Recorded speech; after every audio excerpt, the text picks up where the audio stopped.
What's going on, guys? Welcome back to a brand new rebuild, and today it is going to be Celtic as requested, and the challenge today is to win the Champions League, and the video will be ending when we win that Champions League. Obviously, we can't just do it till we win the Scottish League because we probably might do that in the first season, but I will say, if you are enjoying the rebuild so far this year, be sure to leave a like and subscribe. Again, comment below a team and a challenge, or just a team. We are getting through the requests, and be sure to subscribe. I know you want to. Let's go through and try and win the Champions League with the mighty Celtic. The Celtic, one of the most popular teams in Scotland alongside our Rangers. I don't want to get into that too much because you're either Celtic or you're Rangers. It's very much like a Liverpool or Man United. They don't like each other. It's fair enough. But in the game, they're very, very good. They've got 5-star youth recruitment, 3.5-star youth, 4-star training, 3.5-star reputation. They're a very, very reputable side at the end of the day. They've won a lot in Scotland. The owners love the club. They're rich. They got money. They play ball. They work hard. They play hard, if you so will. Now, overview of the team. They have won 1 Champions League, 53 Cinch Premierships, 41 Scottish Cups, 30 Glasgow Cups, and 21 Viaplay Cups. They have won 53 times in the league. It's an absolute joke, to be honest. It's an absolute outrage, but the aim of today's video is not to really turn that into a 54.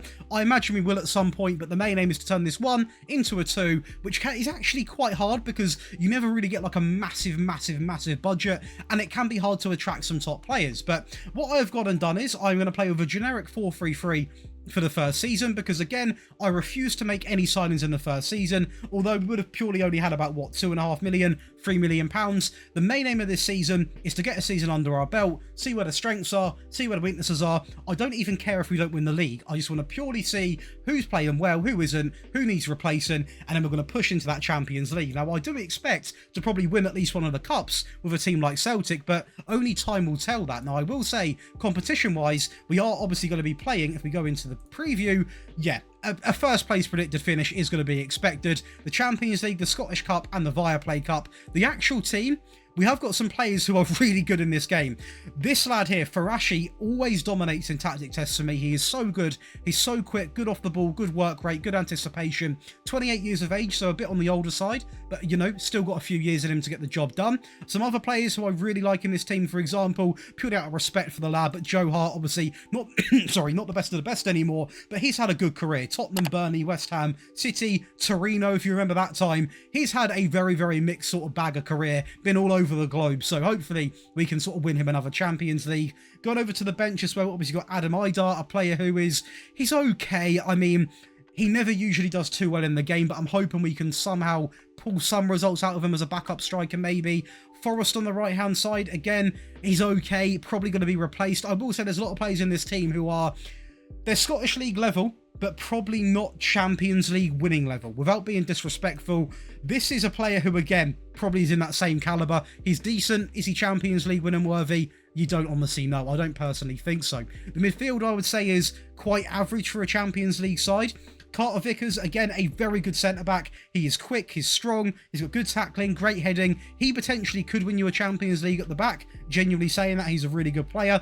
This is a player I love, Oh Hyung-gyu. Hopefully I pronounced that right. 22 years of age. Not the quickest, but makes up for it in multiple other areas. And again, he might not be Champions League winning worthy, but who knows? We're going to play a season, develop these players. Let's get into season 1 and hopefully at least win a couple of cups. Start the Scottish Cup final where we go 1-0 down to Ben Davies of all people, unfortunately. We do equalise now inside of the 57th minute to make it 1-1. Unfortunately, Rangers bounce back. It would have been a foul there, definitely, but Danilo cuts it back and it is going to be Seymour to make it 2-1. But we change, made a few tactical tweaks, and Forrest goes down the right-hand side into Kyogo. In to it is going to be Dazen, who tucks it in to make it 2-2. And we go on to win in the 94th minute. Taylor backstick into Forrest, into Riley. It's scrappy, but with 1. It's time for Hearts in what is going to be the Viaplay final. A very early goal inside of 4 minutes. And to be honest, the job got done pretty easily. Just before half-time, we'll take a 2-0 game. Unfortunately, this is where disappointment starts to come in, because we get knocked out in the quarterfinals of the Champions League. Very close to beating Bayern, though, which is quite good considering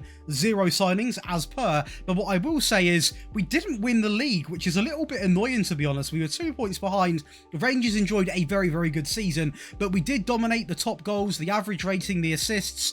Clean sheets, we were quite a bit behind, so it does tell me defensively might be our weakness. As we go into the stats right now, fewest conceded, we actually are going to win, but clean sheets we didn't. And I think Joe Hart, bless him, I don't think it's his time. I don't think it's his time. Possession-wise, we dominated 67% of the ball. The best pass completion, most shots, fewest shots against, and the most goals at 114.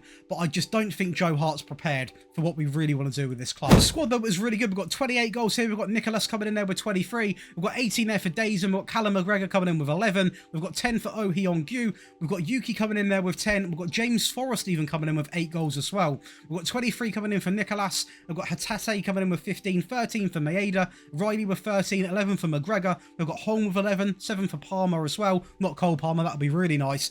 And we have got Kyogo coming in there with 7.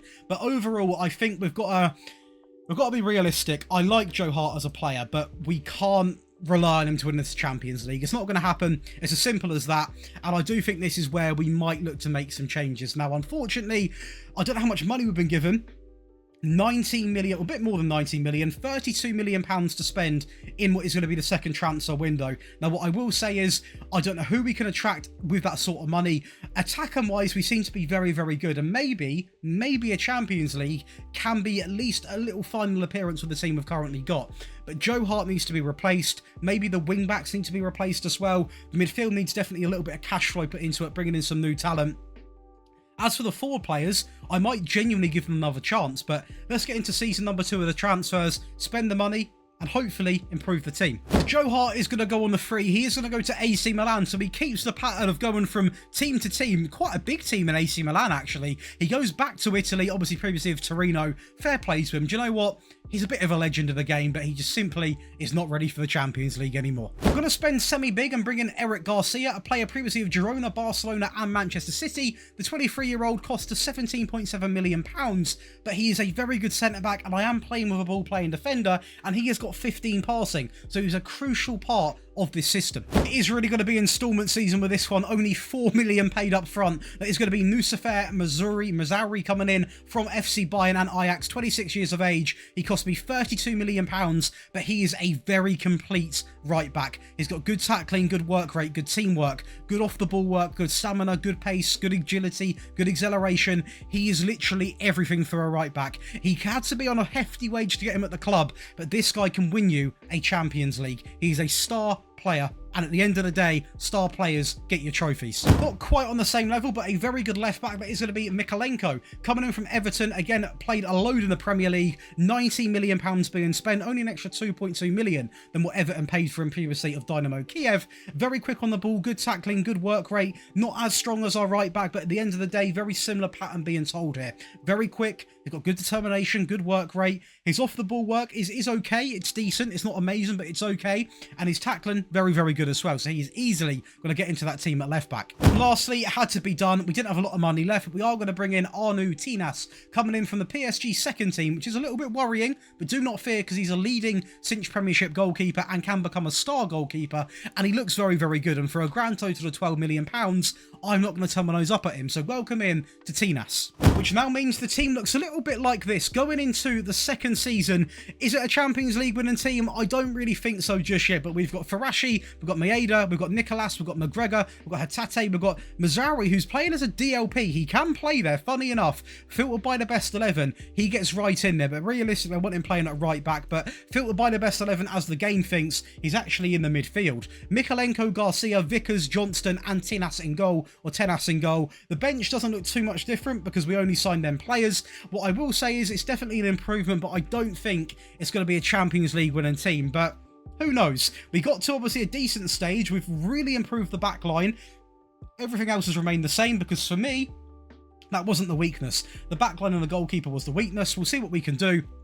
We are playing in 4 competitions, the Cinch Premiership, the Champions League, the Scottish Cup and the Viaplay Cup, and they are predicting a grand total of a first place finish. Even though we didn't win that last season, I would be very surprised if we don't win it this season. Let's get into season 2 with a brand new sort of look and backline and goalkeeper and see what we can do. We're going to watch our Champions League journey this time. This is the first leg of the quarterfinals. We did go on to win over both legs, starting off with a 1-0 lead there against Napoli inside of 5 minutes. Holm then finds Rio in the middle, who absolutely levers it into the top right to make it 2-0 inside of 9 minutes. Mikalenko down the left into Kyogo to make it 3 in 22 minutes. Against Napoli, by the way, this is. And we actually still have time for one more goal before the half-time whistle to make it 4, and we wrap up the first leg in 5-0 fashion with a very direct approach. 5-0. We actually go on to win that quarter-final 6-1 in the end on aggregate. Napoli did obviously take the lead in the second leg. We equalised, but even if they would have won that 4-0, we still would have gotten through. When it comes to Liverpool in the semi-finals, we just about scraped by when it was a home game in a 1-0 win with Farashi, but a very close game, and to be honest,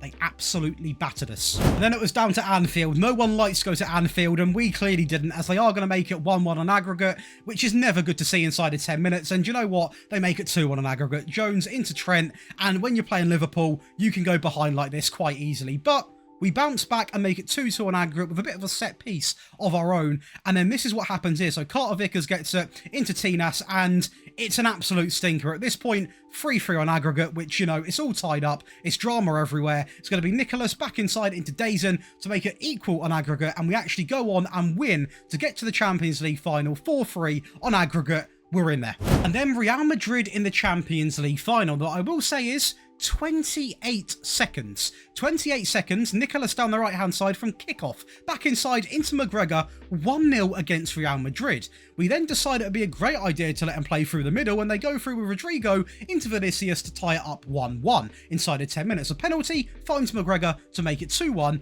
and from this point onwards, we found a little bit of confidence. Rio into Nicolas through to Kyogo to make it 3-1 against Madrid in the Champions League final. And they do get a goal here with Alaba down the left-hand side, as you can see, quite easy, but it doesn't matter. We are going to win. So I said it so calmly because I'm a little bit in shock. 2 seasons. Again, one of the downsides to using my tactics or creating my tactics is because we always find a way to make them work, and we've absolutely cooked. We have won the Champions League in season number 2, but it's not the only thing we won, because we also go on to win the Scottish Cup against Hibernian in a 2-0 game, the Viaplay Cup against Dundee in 3-0 fashion, and the Cinch Premiership. We come out and win, and we absolutely smash everyone. We only lose one game against Hearts in a 2-1 defeat, and all of our players are everywhere. 3 players in the top goals being scored, 3 in the average rating, 3 in the most assists, the most clean sheets. We are absolutely everywhere. Stat-wise, most points, most goals, fewest shots against, most shots for, most possession, fewest conceded,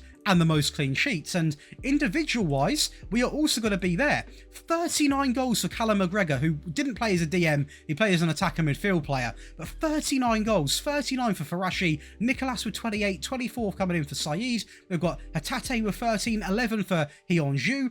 Assist-wise, absolutely incredible. This team is genuinely so broken in this game. The defence is the only thing that needed a little bit of work on it. So we have taken this team to the absolute world and back, and we have won the Champions League in season number 2. Now, I understand the video is completed, so I'm going to give you the option to carry on watching, and I'm going to make season 3's transfers done for you, which obviously you can either copy from the video or get directly from the Patreon. If you don't want to watch, you don't have to, because the challenge has technically been completed. So for those that are departing, be sure to leave a like and subscribe. It's a little bit weird doing an outro and then carrying on, but much love. But hopefully you do stick around to see what players are sort of target going into season 3, because at that point it's going to be down to you to carry on the project. And I guess the project I'm going to give to you is to try and win. I'm going to really set you back here, guys. Try and win a back-to-back Champions League with this team. Now, we have been given a budget of £54 million to spend, so quite a fair bit of Wonga to go and splash. Let's go and do it, because that season was, well, it's perfect. So I don't know what caused this. I don't know if he just wasn't happy at the club despite, you know, winning the Champions League, but he has decided to go to the Saudi League for £23.5 million. Yes, we turned a profit, but it's very annoying to lose a player like this, but I think this is why, isn't it? That is disgusting. 575 grand. They put a lot of pressure on me to bring in a better player, and I brought in Antonio Silva, who is better, a world-class model citizen player at the age of 21. Literally the perfect centre-back. He's quick, good fitness, good pace, good stamina, good composure, good decision-making, good anticipation, good tackling, good technique. He's pretty much good at absolutely everything. He's only on 125 grand a week, and he sent me back £60 million. So he is literally an upgrade on Garcia. This guy can definitely win you another challenge. Champions League. Freebie signing purely as backup or potential first team is going to be Kyle Walker-Peters. Now, when you get this guy on the free, a player who is valued now at around about £21 million, he is not obviously the best compared to what he was back in the day, but he's still got a lot to offer. 14 acceleration and 14 pace is not to turn your nose up at. He's got good fitness, good stamina, good work rate, good tackling, very versatile. He's still got a lot to offer at the age of 28. Ice cold Ivan Toney, who could have bet on that one? He is a leading cinch Premiership player. Again, I know our goal scoring side is completely fine, but adding one more into the mix is only going to help you carry on this success. And again, he cost me a grand total of 0. So again, a player valued at 24 to 26 million pounds. You can even sell him if you don't really want him. You can honestly turn such good profit on this player. He's on not even that much per week for a player like him, on £61,000 a week. Reasonably good when it comes to his speed, but his finishing and composure is really what makes Ivan Toney. And of course, the penalties. Basically a perfect 20 out of 20. Throw in a wonder kid to the mix as well. It's going to be Ronnie Bargi, coming in from FC Copenhagen, and of course previously of Malmo. This is a player who you can literally have for what, 10-15 years potentially in your locker and still use him, or you could sell him for a ridiculous profit. He cost me 18.5 million. You could easily sell him for that next season, probably double, to be honest, if you are going to play him. He's incredibly good for the future, and it shapes up the team for the future, which obviously is the whole point of a rebuild. Now, I will say the team now looks like this: Tenas, Walker-Peters, Silva, Kabashi, Mikolenko, Mazraoui, Hatate, McGregor, Bargi, Haspanovic and Toney up front, filtered by the best 11. Of course, the tactic is now there for you as well. And I will say, overall, this has been a very good rebuild. I mean, we've got the job done. Another Champions League, another Cinch Premiership, another couple of cups as well. We have really done this well. And the challenge was, you know, a Celtic rebuild. And in my opinion, you can only rebuild Celtic to something which is quite hard to do, which is the Champions League. Winning the league, you can do in the first season majority of the time, although we didn't. The Champions League is the pinnacle of football. So we have done it. We have rebuilt Celtic. Again, in the future, if you want to see another Celtic rebuild, maybe you could restrict me, say, Josh, only Scottish players. You can come up with all sorts of challenges. Be sure to leave a comment and subscribe and leave a like on the video. And if you want to get the rebuild file and the tactic from today and access to all my other tactics, all my other rebuilds, you get them early, you get priority in the requests, you get access to the giveaways. You can come over to the Patreon in the link below, and I'll be seeing you in the next one.